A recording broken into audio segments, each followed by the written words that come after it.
does the trolling really bother you, or is it just like what the show is at this point? It's become a troll show. It does bother me to a certain extent, but not as much as they think it does in some cases. I've had some people that says, "Man, you just can't be helped. You just let this happen." God bless those people, but there's comes to a point when I want to scream. You know, Do you talk about your life a lot on the show, I have. and they probably are commenting on this Oh kind yeah, of stuff, trying to work they on like to you? nitpick on certain stuff. Some things that happened in my life, I would have never even told them, but my daughter's stepfather told her stories that of stuff that I had told him, and she told it to the group, and then I've had to explain all of that, and it got twisted and turned around, and I don't want to go into those stories right now, but you know, Right.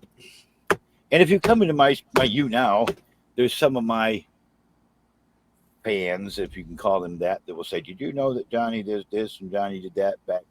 And most of the stuff they're talking about is stuff that happened to 45 plus years ago, and that has nothing to do with who I am today. If anything, some of those things made me a better person than what I was when they happened, and some things Well, got me upset. are we talking about the kind of stuff we've already been talking about with your, going to prison and all that, or Well, I got busted for stealing, and yeah, all that stuff? Because the we've been stuff. talking about that. I guess part of the reason I do these interviews is that I feel like a lot of streamers have a lot of misinformation out there about stuff they've talked about. People twist it around. There's no way to really know unless they could talk to you There's some stuff I personally. really don't like talking about, but I kind of have to, and then I don't want to talk about it anymore. Many years ago, there was a misinterpretation.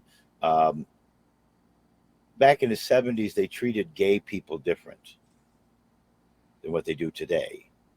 Right. And I happened to be in the bathroom one time when there was a gay guy in there, and I didn't even think anything about it. I went and did what I had to do, and somebody came in and saw the both of us in there. Most people would avoid the bathroom until he came out. Well, I didn't know he was in there. I was playing pool. I had to go to the bathroom. I went and went to the bathroom. He was in there, and I knew the guys. Hey, Rod, said hello, and went and did what I had to do. And when he came on, we're all kind of cinching up our clothes after getting doing our thing. And he's, those guys was in there. Hmm, that's not nothing happened. But by the read off, everybody's trying to say that we were being gay in the bathroom at the time, and Right. the farthest thing from it. The individual that they were having a problem with was actually a family friend. My mom did his mother's hair as a cosmetologist, and I've known him many, many, many years, even at that time. And he just passed away a couple of years ago at like 80 something years old. Okay. So, I mean, that doesn't seem that. Did you actually get a charge on that? No, no, they just barred That's me. just a rumor. They Somebody's. barred me because they thought we were doing illicit things in the bathroom. Oh, okay. And no big deal. There was another bar in town. I just kept going to that one. And eventually I ended up going back into that bar when it changed owners, and that old owner was in and said, "Hey, I'm back in your bar." He was mad. Well, fuck you. Right. Nothing was going on. You could be what you want to say. There was nothing happening, you know.